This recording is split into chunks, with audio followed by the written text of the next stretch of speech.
Joseph Atkunda suffers from a condition called bipolar disorder. It is a mental illness that affects one's moods into either depression or mania. Atkunda's disorder first manifested over 25 years ago when he was a secondary school student. He contemplated suicide. Bought a rope, bought poison, put it in a bag, and I was jumped into a taxi. I wanted to go to Mabida Forest and commit suicide from there. But somewhere on the way, a voice told me, get out of the taxi, go back to Kampala and seek help. Now our next step was to take him to Butabika, because now he had become like he wanted to fight. He was annoyed, he would get angry, he would talk endlessly. The doctor's diagnosis of Atkunda's mental illness came as a shock to his family. The news did not only traumatize Atkunda, but it also stigmatized him and his family. Once you change and you're different from other people, you can't really find life easy at all. You end up scaring people. They would say, that kind of thing. And it really hurts for us who know Joseph.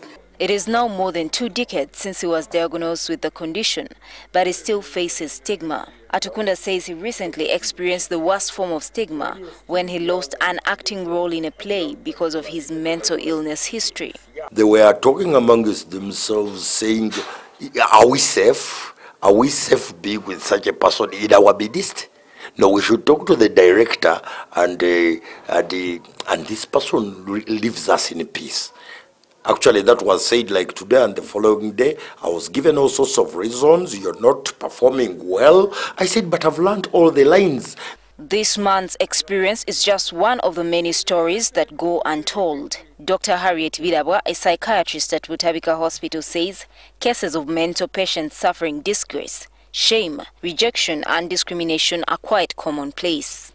Some literature says that 3 out of 4 people with mental illness report having ever experienced stigma. Dr. Byama Mutamba, a psychiatrist at Butabika Hospital, a few years ago carried out a study about stigma in mental patients and found that more than 30% of all patients suffer a form of stigma. People can feel stigmatized even when no one is stigmatizing them, what they call internalized stigma or felt stigma.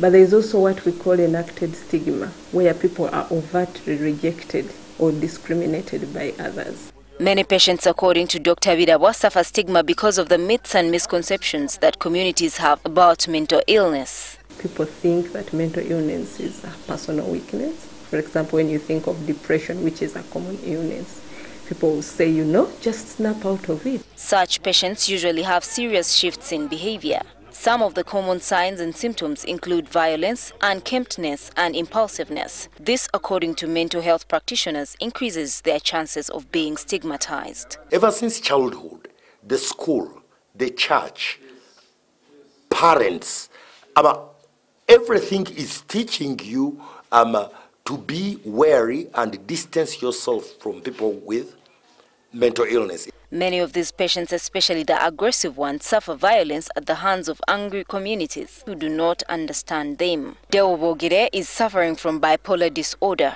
He has been a victim of mob violence several times in his community. When we met him, he had just been rescued by Atkunda from a mob that was about to lynch him. You don't have fear to fight 50 people. You think you're going to beat all of them up. That is very, very dangerous. According to Dr. Vidabwa, stigmatized patients are not only rejected, but also experience psychological turmoil. They will blame themselves, they'll feel a lot of shame, they'll feel guilty, anger. They will deny that it's actually that they have a mental illness. As a result, many of them avoid seeking treatment for fear of being noticed as mental patients.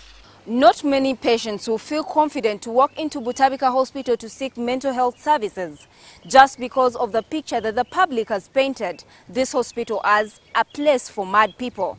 Now that alone could be enough to show how bad stigma is among mental health patients in Uganda.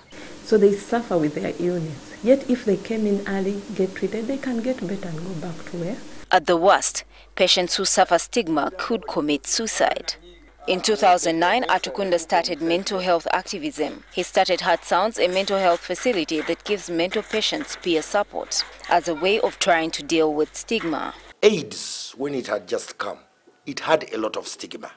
But those people woke up, they talked about it, they found solutions, and today nobody is stigmatizing anybody with AIDS. When you look at an illness and you're like, if it has happened to so and so, it can also happen to me, the chances of stigmatizing that person are much less. The government has made efforts of integrating mental health care services into general health care to reduce the stigma. However, practitioners and mental health activists believe that educating the masses will be the ultimate answer to eliminate stigma among mental health patients. When people are educated, they know, they won't think that everyone with mental illness is dangerous, is unpredictable, is always going to harm them, is always going to act in a funny way. Gertrude Tumusime with Kware, NTV.